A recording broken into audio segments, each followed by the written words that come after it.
আসসালামু আলাইকুম guys, welcome back to my channel. আজকের রেসিপি চিকেন ডাম্পলিং।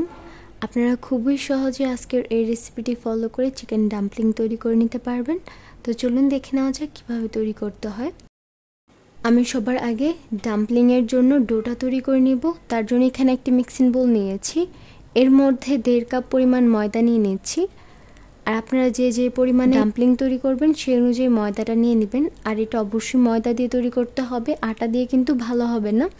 দিয়ে দিলাম 3 টেবিল চামচ পরিমাণ কর্নফ্লাওয়ার, এর মধ্যে অবশ্যই কর্নফ্লাওয়ারটা দিবেন। আর পরিমাণ মতো লবণ দিয়ে দিলাম। দিয়ে সব শুকনো উপকরণ খুব ভালোভাবে হ্যান্ড উইক্সের সাহায্যে মিশিয়ে নিচ্ছি। এখন আমি এর মধ্যে অল্প অল্প করে পানি অ্যাড করব আর খুব ভালোভাবে মিশিয়ে একটি ডো তৈরি করে নিব। আর পানিটা কিন্তু কুসুম গরম পানিও না বা খুব বেশি গরম পানিও না, কুসুম গরম চেয়ে একটু গরম পানি এটার মধ্যে অ্যাড করতে হবে। আমি অল্প অল্প করে পানি অ্যাড করে খুব ভালোভাবে মিশিয়ে একটি ডো তৈরি করে নিচ্ছি।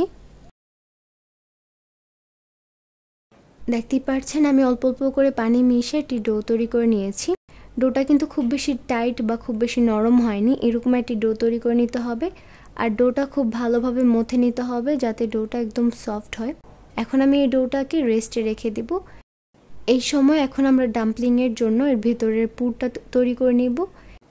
এখানে আমি চিকেন নিয়ে নিয়েছি, চিকেনটা আমি একদম ছুরির সাহায্যে একদম পাতলা করে কেটে নিব। আপনারা চাইলে ব্লেন্ডারেও কিন্তু হালকা একটু ব্লেন্ড করে নিতে পারেন, কিন্তু আমার ওইভাবে খেতে ভালো লাগে না। আমি তাই ছুরির সাহায্যে যতটুকু পাতলা করে সম্ভব চিকেনটাকে একটু কেটে নিই, বা আপনারা চাইলে একটু থেতলিয়ে নিতে পারেন। দেখতেই পাচ্ছেন আমি ছুরির সাহায্যে চিকেনটাকে এরকম করে নিয়েছি। আমি এখানে একটি মিক্সিং বোল নিয়েছি আর এর মধ্যে এই চিকেনটা নিয়ে নিচ্ছি। এখানে প্রায় 1 কাপের মতো চিকেন হয়েছে। আর এর মধ্যে আমি সামান্য একটু লবণ দিয়ে দিচ্ছি, কারণ আমরা এর মধ্যে সয়া সস দিব আর সয়া সসের মধ্যে কিন্তু লবণ থাকে, তাই এই পর্যায়ে অল্প পরিমাণে লবণ দিচ্ছি। আর সামান্য একটু লেবুর রস দিয়ে দিলাম, দিয়ে গোলমরিচ দিয়ে দিলাম, দিয়ে খুব ভালোভাবে মিশিয়ে নিচ্ছি।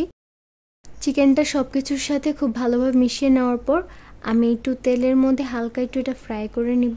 সাধারণত চিকেন ডাম্পলিং কিন্তু চিকেনটা কিন্তু ফ্রাই করে নেয়, কাঁচা চিকেনটাই কিন্তু ডাম্পলিংয়ের মধ্যে দিয়ে দেন স্টিম করে, এতে কিন্তু এটা সেদ্ধ হয়ে যায়। কিন্তু আমার পার্সোনালি ওইভাবে ভালো লাগে না, তাই আমি চিকেনটাকে সামান্য একটু তেলে ফ্রাই করে নিয়েছি। আপনারা চাইলে এরকম ফ্রাই করা ছাড়া কাঁচাও কিন্তু তৈরি করতে পারেন। এখানে একটি মিক্সিং বোলের মধ্যে আমার সেই হালকা ফ্রাই করে রাখা চিকেনটা নিয়ে নিয়েছি। আর এর মধ্যে কাঁচামরিচ কুচি দিয়ে দিলাম 1 টেবিল চামচ পরিমাণ। এখানে হাফ কাপের মতো মিহি করে কেটে রাখা গাজর কুচি দিয়ে দিয়েছি। আর গাজরের থেকে যে এক্সট্রা পানিটা ছিল সে পানিটা আমি ঝরিয়ে নিয়েছি। এর মধ্যে আমি পেঁয়াজ কুচি দিয়ে দিলাম 1/4 কাপ পরিমাণ। 1 চামচ পরিমাণ কালো গোলমরিচের গুঁড়া দিয়ে দিলাম, আপনারা চাইলে সাদা গোলমরিচের গুঁড়াটাও দিতে পারেন। আর সামান্য একটু ধনিয়া ও জিরার গুঁড়া দিয়ে দিচ্ছি। 4 টেবিল চামচ পরিমাণ সয়া সস দিয়েছি আর 1 টেবিল চামচ পরিমাণ ওয়েস্টার সস দিয়েছি। ওয়েস্টার সসটা টোটালি অপশনাল, আপনারা চাইলে স্কিপ করতে পারেন। আর সামান্য একটু লবণ দিয়ে দিচ্ছি। এই পর্যায়ে কিন্তু অল্প পরিমাণে লবণ দিবেন, কারণ আমরা এর মধ্যে সয়া সস ব্যবহার করছি আর সয়া সসে কিন্তু লবণ থাকে, তাই অল্প পরিমাণে লবণ দিবেন এখানে। যাই হোক, সব মশলা চিকেনে অ্যাড করার পর আমি সব কিছু খুব ভালোভাবে মিশিয়ে নিচ্ছি। ডাম্পলিংয়ের জন্য চিকেন পুর রেডি। এখন আমি এটা একটা সাইডে রেখে দিচ্ছি। এখানে যে আমরা আগে থেকে ডাম্পলিংয়ের জন্য যে ডোটা তৈরি করে রেখেছিলাম সেটা প্রায় 30 মিনিট রেস্টে রাখার পর দেখতেই পাচ্ছেন কতটা সফট হয়ে গেছে এই পর্যায়ে। এখন আমি এই ডো থেকে ছোট ছোট করে কয়েকটা ডোকে নিয়ে নিব, নিয়ে এর উপরে একটু ময়দা ছিটিয়ে একটা সাইডে রেখে দিব। আর এই ডাম্পলিংয়ের ডোটা কিন্তু একটুখানি স্টিকি হয়, তার জন্য এর উপরে একটু ময়দা ছিটিয়ে রাখবেন। আমি এখানে একটি ডো নিয়ে নিয়েছি, এখন এর উপরে একটু ময়দা ছিটিয়ে নিলাম এবং এটাকে বেলে নিচ্ছি। এটাকে কিন্তু খুব বেশি ভার করে বেলা যাবে না, আমি আপনাদেরকে দেখিয়ে দিচ্ছি কীরকম করে বেলতে হবে। এটা মোটামুটি পাতলা করে বেলে নিতে হবে। দেখতেই পাচ্ছেন এটা কীরকম পাতলা করে বেলেছি, চেষ্টা করবেন এরকম পাতলা করে বেলার এটা। এখন আমি এরকম একটি ক্যাপের সাহায্যে এটাকে গোল গোল করে শীট কেটে নিচ্ছি ডাম্পলিংয়ের। আপনাদের হাতের কাছে যে কোনো কুকি কাটার থাকলে সেটা দিয়ে আপনারা কেটে নিতে পারবেন।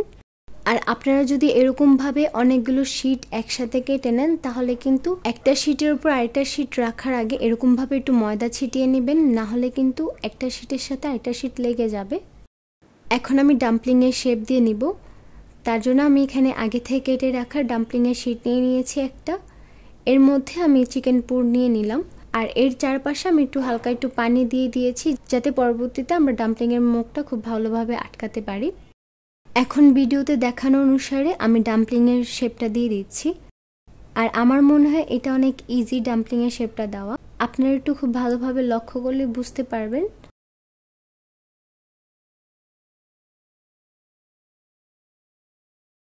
সবশেষে ডাম্পলিংয়ের উপরের অংশটা খুব ভালোভাবে আটকে নিয়েছি। দেখতেই পাচ্ছেন আমি একটা ডাম্পলিং তৈরি করে নিয়েছি। এইভাবে আমি কয়েকটা ডাম্পলিং তৈরি করে নিব এই শেপে। এখন আমি আপনাদেরকে আরেকটা শেপে ডাম্পলিং তৈরি করে দেখাচ্ছি। যারা নতুন ডাম্পলিং তৈরি করবেন তাদের কাছে কিন্তু এই শেপটা দেওয়াটা একটু কঠিন মনে হতে পারে, কিন্তু প্র্যাকটিস করলে কিন্তু খুব সহজে এটা চলে আসবে। আমি অনেকবার প্র্যাকটিস করার পরেও কিন্তু আমি এটা করতে পেরেছি, তারপরে আমারটা অতটা পারফেক্ট হয়নি। যাই হোক, দেখতেই পাচ্ছেন এটা কিভাবে আমি এর শেপটা দিয়ে দিচ্ছি।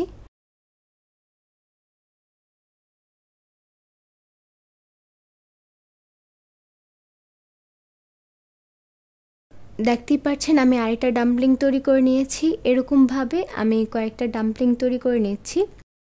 এখানে আমি এখন ডাম্পলিংগুলো স্টিম করে নেব। তার জন্য এখানে একটি স্টিমারের উপর অংশটার মধ্যে একটু তেল ব্রাশ করে নিয়েছি। এর উপরে একটু অবশ্যই তেল ব্রাশ করে নেবেন। এখন আমি এর মধ্যে ডাম্পলিংগুলো দিয়ে দিচ্ছি। আর স্টিমারের নিচের অংশটার মধ্যে আমি পানি গরম হওয়ার জন্য দিয়ে দিয়েছি। আর এই পর্যায়ে পানিটা ফুটতে শুরু করেছে।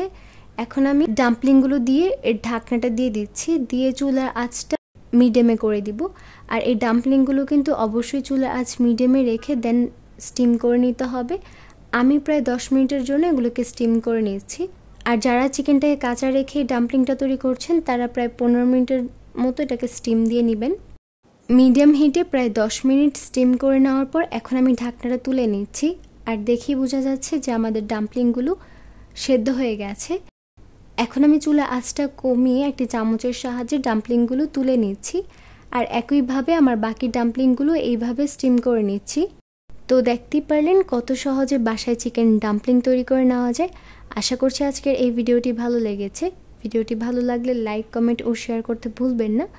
আর আরও নতুন নতুন রেসিপির আপডেট পেতে চ্যানেলটি সাবস্ক্রাইব করবেন। তো আজকে এই পর্যন্তই। আল্লাহ হাফিজ।